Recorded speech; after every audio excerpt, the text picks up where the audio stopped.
Hey guys, Kev here, and I noticed something interesting. So I have a minute while nobody's coming to find me up in my office right now.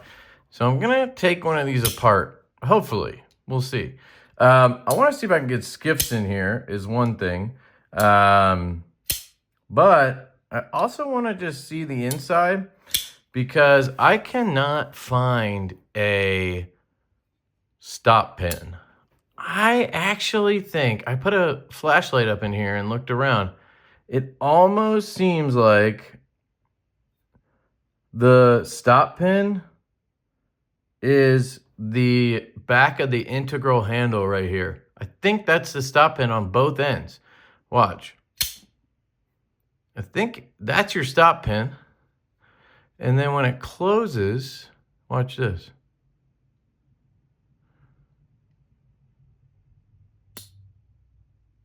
Hits right there. And that could be part of the acoustics, right?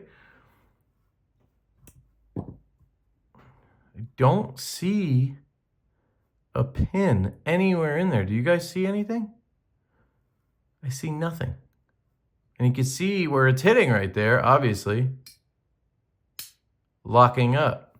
And it's solid as hell. So the engineering on this is really cool. And then watch it close. Smacks right on the other side of it. So I swear this is actually a stop pin frame design. Have you guys ever heard of that? By the way, I was informed by Dave over at Tuya Knives that my discount code Lefty actually takes 10% off of your purchases. It also helps the channel apparently. So use my link, use my code. 10% off of $500, guys. That's $50. That means this thing's only $450 in crystallized tie, and it's what, $44 off if you get this version, which means it's under $400. That's a $396 integral. I think that's pretty good. So just wanted to tell you. And I'm thinking that some of the acoustic sounds could come from that stop pin or non-stop pin, right? I fixed the clip on this, so the acoustics are much better. We're not getting as much of a ting. You're never going to get it when I hold the clip like that, but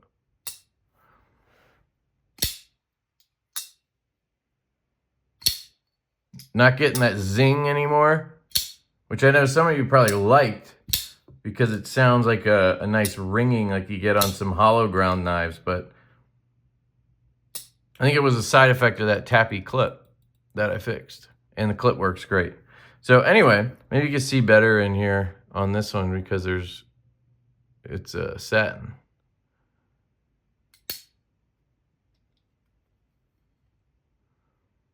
Could probably get a camera in there and you could see where it's hitting on the close. Zoom in, 5x camera here. Yeah, you see that? You can see where it's hitting right there. It's the freaking stop pin. That's so cool. Have you guys seen that before? I have not seen that before. By the way, whoops. This is absolutely sexy. That crystallized tie is stupid cool. I had a couple people in the comments on my unboxing yesterday say they didn't like the idea of studs with a flipper and a front flipper. Like, why would you want that on an integral? Because they did a great job. I mean, the engineering on this is fantastic. It looks to me like in the pictures, I was like, yeah, it's going to be clunky, right? You're going to have that front flipper is going to suck because it's just a squared off front flipper. And that back flipper is going to suck because it's just kind of squared off as well. But man, they got the angles right. I mean, I'm even trying to kind of push button it and fail it. I can't. I mean, here, I can do it if I really, really try, but I mean, I'm doing a press. Oh, I got it that time. But I mean, I'm really trying. And if you use it just like it naturally feels, it's really good. Same with that front flipper. I mean, this knife is sick. And the thumb studs are nice. Everything's jimped really well. Really dig it. All right, let's see if we can get this apart. I grabbed the stubby because the it felt like it was pretty tight. So I'm going to assume it's going to come out that way. We'll see. I'm going to use my finger bit from Skiff Workshop. Why can't I talk? You can pick these up with my code LeftyEDC at Skiff Workshop. And if we can get skiffs in here, I'll talk about that too. But this thing's amazing for something like this, where you have a spinning sort of pivot situation, which is, you know, a lot of times what you need on an integral for sure. So let's see if we can't get this loose. Luckily that slipped out on the right angle. Okay, we got that going. So let me switch it back here.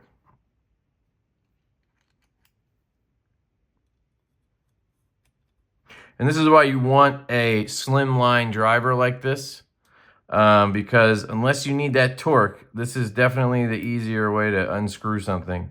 When you use a big stubby like this, you have to kind of like re-grip it all the time, and it's annoying. So we got that out, no problems. Shout out to the finger bit. And there's your pivot, and this should be a straight push-through situation. And then it gets tricky, guys. Then it gets tricky. So the first thing I'm going to do is take one of these. I have them in pink currently, and just push that through just to keep something in there. Oh, that's not what I wanted. Just in case I regret my decision in a second. Okay, that's not a good idea, Kev. All right. Let me just see. Looks like the washers just slot in on the sides. And that's why they made it. One of the reasons I think that the action has that little bit of sort of a rolly feel is because they left space in here because it's an integral. So you could get the bearings and everything in. So I don't think those bearings are as tight as they normally would be. Now, there's no play at all. It's not like it's causing play. But I think there's just more space between the bearings and the pockets and the blade. So it just makes it a little bit more loosey-goosey feeling and maybe sounding. And I think that's just a trade-off for this type of build. Now, we'll see if adding skiffs can help that. It looks like are these 5mm or are these a little bigger? It could be 6mm. So again, we're going to go ahead and grab a handy-dandy Skiff Workshop tool. This is the test fit card, so you can figure out what bearings you need. 1/16, obviously. And this is a, yep, here's 5. Yeah, it's a 6mm. So 6mm 1/16. So I might be able to get, nah, they're too small. I was going to say I might be able to get double rows in here, multi-row bearings, but I don't think so. So let's just see if we can get them back in. That'll be the first trick. The washers came right out, so it's just going to be a game of, you know, sliding everything in. There's no pocket for the bearings. It would have been cool if they had a pocket there. But in order to mill a pocket in for the bearings on the frame, they would have had to have gone with the, have you ever seen a Riot integral or a Best Tech one, like the Vero, what the hell is that one called? Not the Fulcrum. It starts with an I. Can't remember the damn name. But they have like a pivot collar cut out of this piece of frame. So basically it matches the frame color and everything. So it almost disappears when you put it in.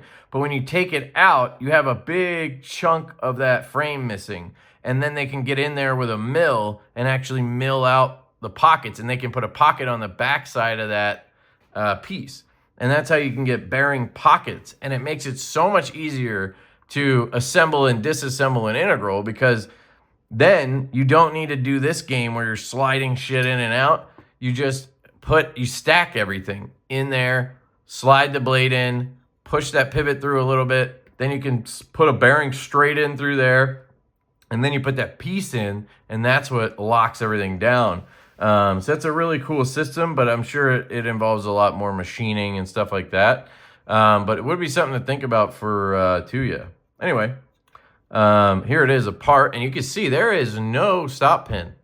And that's probably the reasoning for that was it makes it easier to put it together, because it can be a real biznatch to put these together with a stop pin in there, because you know, you have to figure out how to get that piece in. And again, if you have that removable section, then you can put the stop pin in there somewhere. But we don't have that here. So we have big old washers that were just sitting against the frame. So I could obviously use multi-rows against that side, but this is a more standard side. So let's just see what we have in 6mm.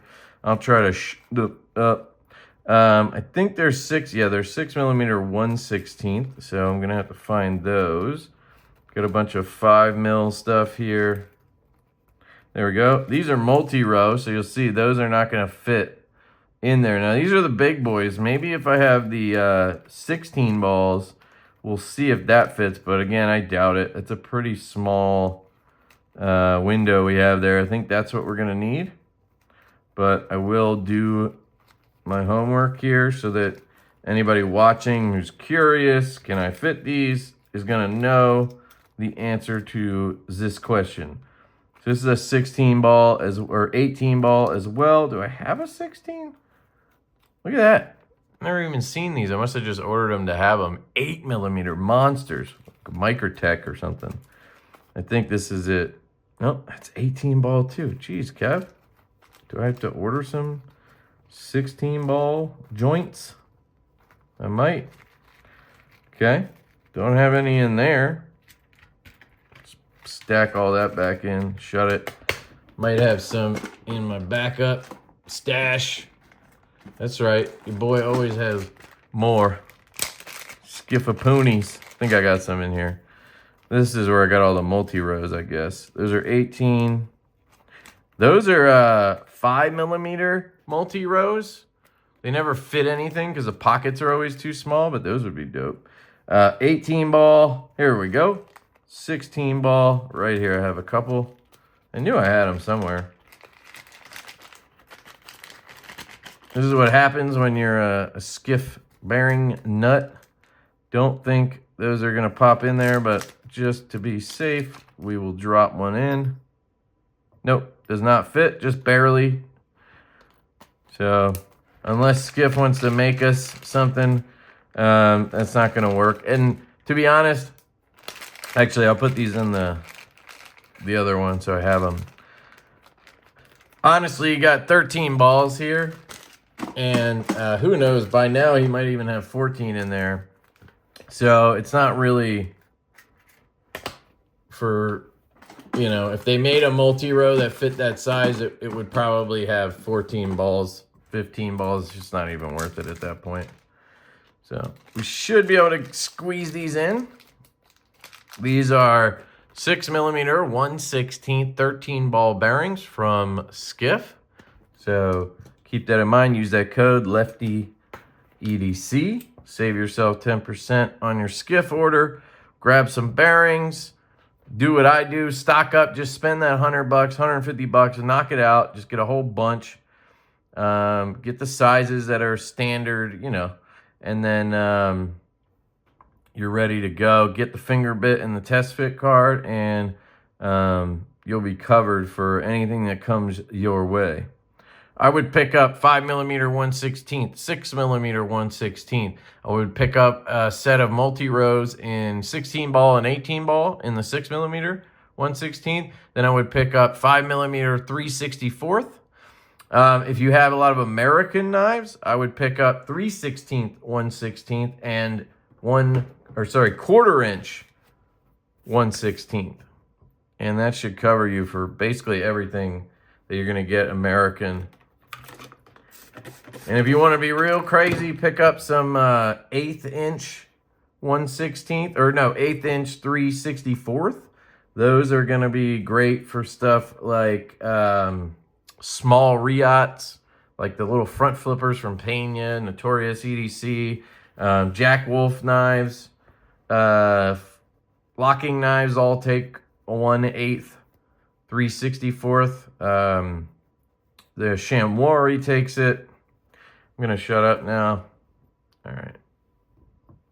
I think we've got everything clean. Now we just need to oil everything. What I'm going to try to do is, don't think I'm going to be able to squeeze these in. I'm going to flip them over, obviously. I'm gonna see if maybe I can just place them. But first, I'm just gonna get a little bit of oil on everything. I'll just do it on both sides just so it's, you know, covered. Drop these in. They're gonna drop right into the pockets. So I'm not gonna have to worry about them too much. I hopefully got enough oil on them so they stay in. So now I can just slot that in. That's gonna sit pretty flush. That's pretty straightforward. The washers are the key here. See if I can pull this up before I get summoned. All right. So kind of have that on this side, and then have this. Nope, this on that side. Which side do I have here? Nope, gotta flip it over. No, wait, I got it right. Yeah, I got it right. Okay. I actually want a little bit of KPL heavy in here too. Let's see if I can get this open with one hand. All right, there we go. Just might as well before we do the thing. That is a lot. Clean that up. Okay. All right, let's see. Will you just go in and be awesome, or do we need to do a bunch of finagling? I prefer the non-finagling version. That is my ideal. So I got to kind of squeeze it over here. And I got to push this lock bar out of the way, but I don't have to do that part yet, I don't think. Let's see. Will they slot in together is the question.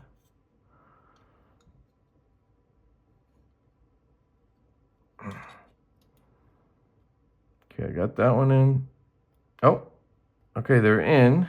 Now I just got to make sure those washers kind of stay together, and that's what's not happening. Okay, it's a little bit more open down here, I guess. Okay, let's see if I can just push in now. Move the lock bar out of the way.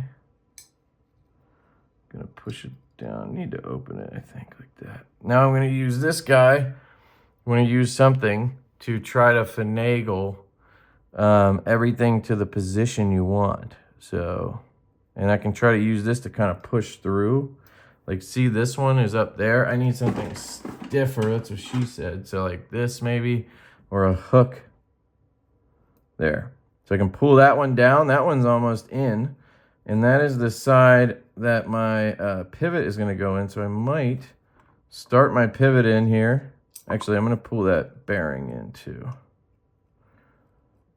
Pull that bearing down. This is the washer that's off. There we go. Okay, I got everything lined up. Look at that.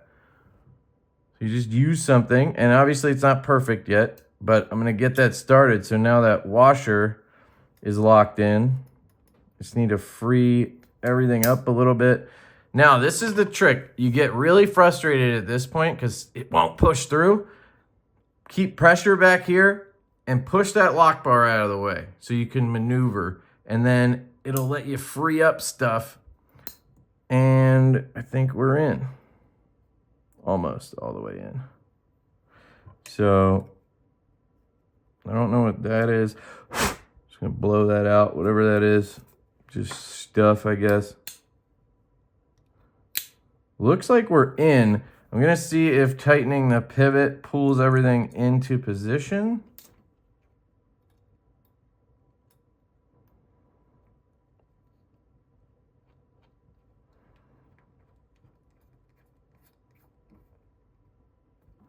So that pivot over there is staying out. Let's just see.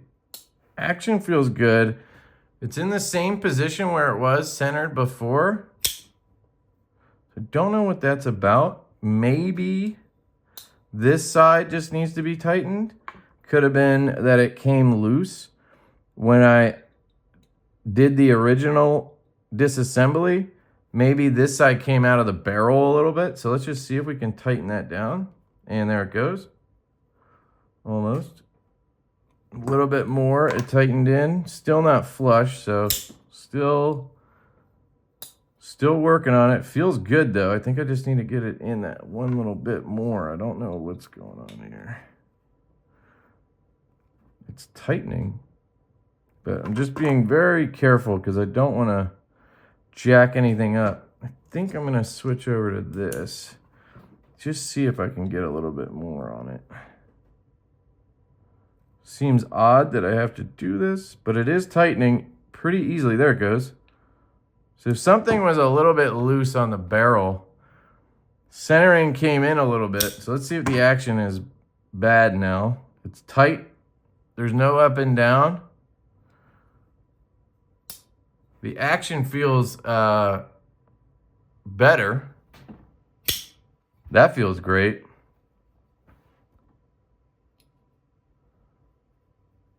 See, it's a little less drop shut, and I like that, actually. Personally, I don't want it to be like this. Like, I don't want it to just fall and, you know what I mean? It's just a little bit, like, it's just a little bit too loose, I feel like. Where this is tank. Yeah, it's an absolute tank now. Feels great. And I think the centering is even a little better. So I'm going to see if I can loosen out this side without loosening that barrel again. So I'm just going to try to see if I can get this out.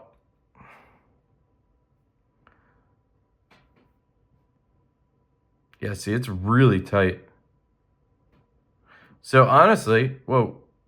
Okay. That was my driver slipping, unfortunately. So that is the mistake you can make when you're working on knives. Be very careful.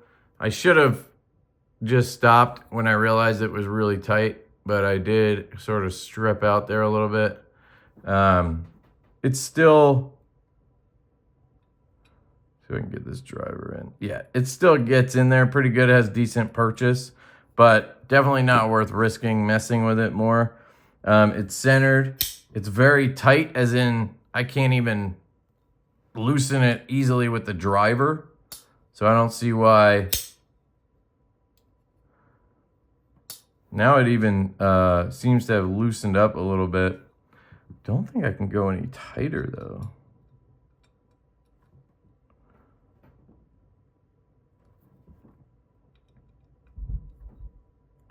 See if this bit is good. Bit seems fine.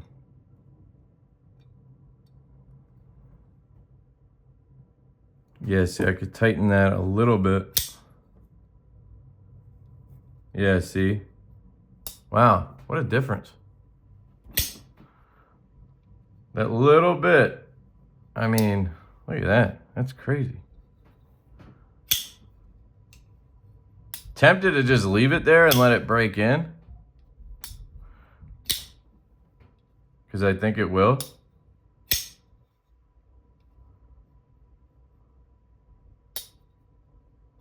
Yeah, this is money, dude. So now I have to kind of, you know, force it a little bit, but I like that. That's how I actually prefer a knife to have a little bit of give. I have been summoned. Hang on a second. Okay, I have run out of time, folks. Gotta help my daughter. But that's it. Disassembly, reassembly of the Tuya Strength Integral. Very, very cool. That was an easy process, honestly.